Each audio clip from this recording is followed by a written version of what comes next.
여자들이 여러 남자와 잠자리를 가졌을 때 쓰는 10가지 표현. 많은 남자들이 이런 표현을 들어봤다는 사실조차 깨닫지 못합니다.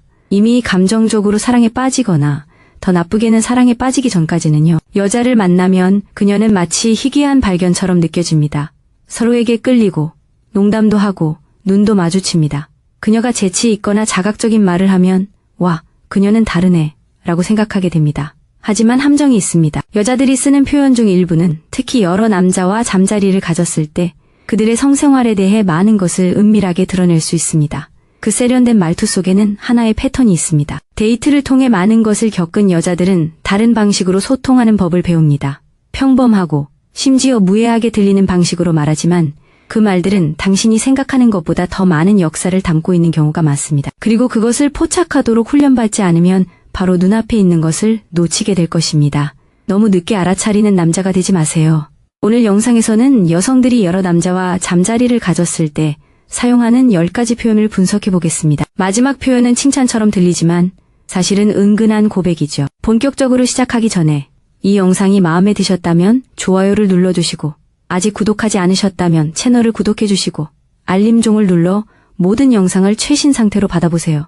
첫 번째 포인트. 그냥 재밌게 놀다가 어떻게 될지 지켜보자. 언뜻 보기에는 가벼운 메시지처럼 들립니다.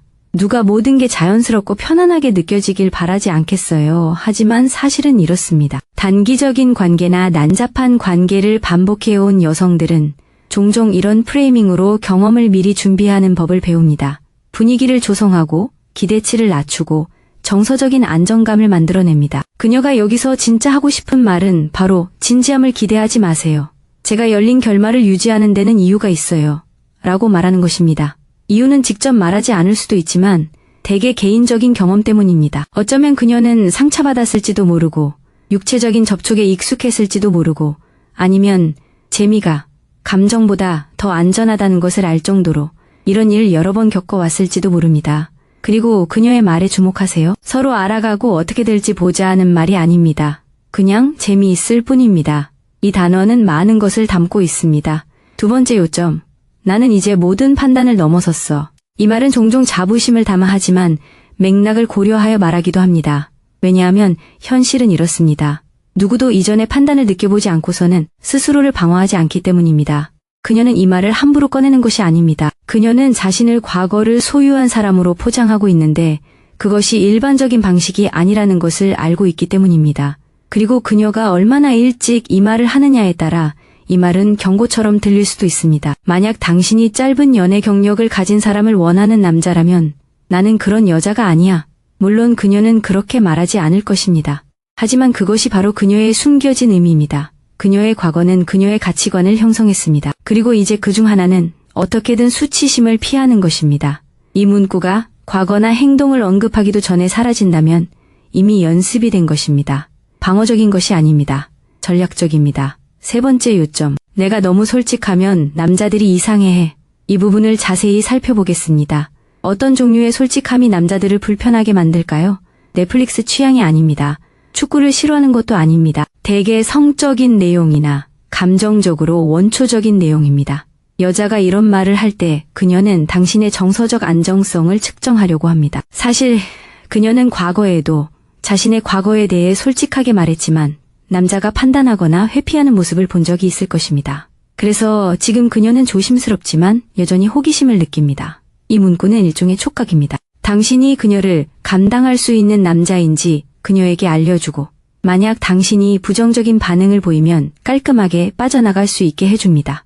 또한 보통 그녀가 마음을 열고 나서 상처받았다는 것을 의미합니다. 그러니 이 말을 듣는다면 조심하세요. 신문하지 마세요. 하지만 무시하지도 마세요.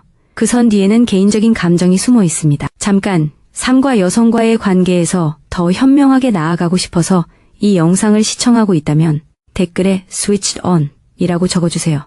누가 단순히 시청하는 게 아니라 실천하는지 살펴보죠. 네 번째 요점. 저는 이미 야성적인 시기를 겪었어요. 단계 자체가 잘못된 건 아닙니다. 하지만 이 부분은 의미가 있습니다. 여성이 야성적인 시기를 겪었다고 말할 때 그녀는 명시적인 세부 사항은 없지만 성관계가 잦고 캐주얼하고 실험적인 환경이나 패턴에 있었다는 것을 말하고 있는 것입니다. 그녀는 그 단계를 지났다는 신호로 언급할 수도 있지만 가장 중요한 것은 그런 경험이 있었다는 것을 당신이 알아주기를 바라는 것입니다. 이는 당신의 기대치를 조절하는 동시에 자신이 순진하지 않다는 것을 은근히 드러내는 그녀의 방식입니다.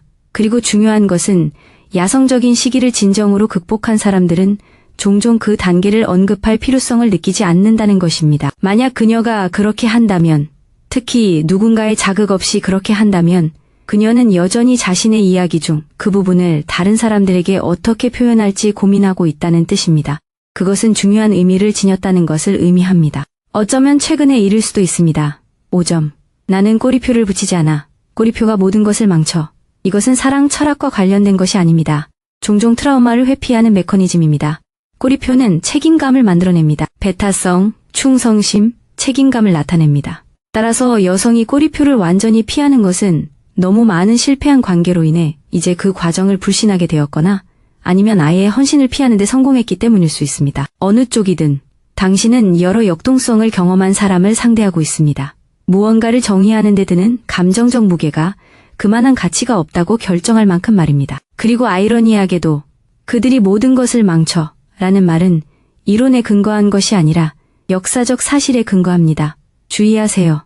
이러한 사고방식은 관계가 아무리 잘 되더라도 쉽게 바뀌지 않습니다. 6점. 대부분의 남자들은 나 같은 여자를 감당하지 못해. 이것은 장전된 무기의 대화 버전입니다. 한편으로는 과시이고 다른 한편으로는 은근한 고백입니다. 그녀는 자신의 성격이나 과거가 어떤 남자들을 압도했다는 것을 알고 있습니다. 그녀는 당신에게 미리 경고하고 있습니다. 하지만 동시에 당신에게 도전장을 내밀고 있습니다. 노골적으로가 아니라 심리적으로요. 감당할 수 있을까요? 아니면 다른 사람들처럼 무너질까요? 이 말은 섹스, 경험 또는 관계 속 권력 역학에 대해 매우 열린 마음을 가진 여성들이 자주 사용하는 말입니다. 그녀가 리드하고 실험하고 주도권을 쥐는 데 익숙하다면 많은 남자들이 처음에는 그런 생각을 좋아하지만 현실은 그렇지 않다는 것을 알게 될 것입니다. 그래서 이제 그녀는 이 말로 그들을 미리 살펴봅니다. 단순히 그녀의 성격을 다루는 것이 아니라 그녀의 이야기를 다루는 것입니다. 그리고 보통 꽤 많은 챕터가 포함됩니다. 7번째 요점. 저는 사람들과 정말 빨리 연결돼요. 이 말에는 깊은 심리학적 배경이 있습니다. 표면적으로는 달콤하게 들립니다. 심지어 로맨틱하기도 합니다. 하지만 빠른 감정적 연결은 종종 취약성에 대한 방어수단입니다. 논리는 이렇습니다. 빨리 가까워지면 좋은 감정이 일찍 솟아오르고 끝나면 시간 낭비하지 않았어. 어떤 여성들에게 이러한 속도는 짧은 기간 동안 지속된 반복적인 감정적 또는 성적 유대감에서 비롯됩니다.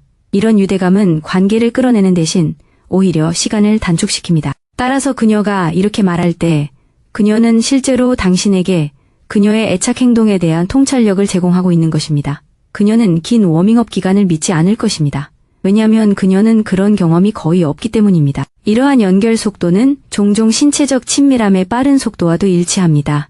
만약 이것이 당신에게 위험 신호라면 당신은 이 구절을 로드맵으로 읽어야 합니다. 8번째 요점. 친구들은 내가 너무 솔직하다고 해. 이 구절은 다른 사람의 의견으로 포장되어 있기 때문에 매우 중요합니다. 하지만 그녀는 이 구절을 반복하기로 선택했습니다.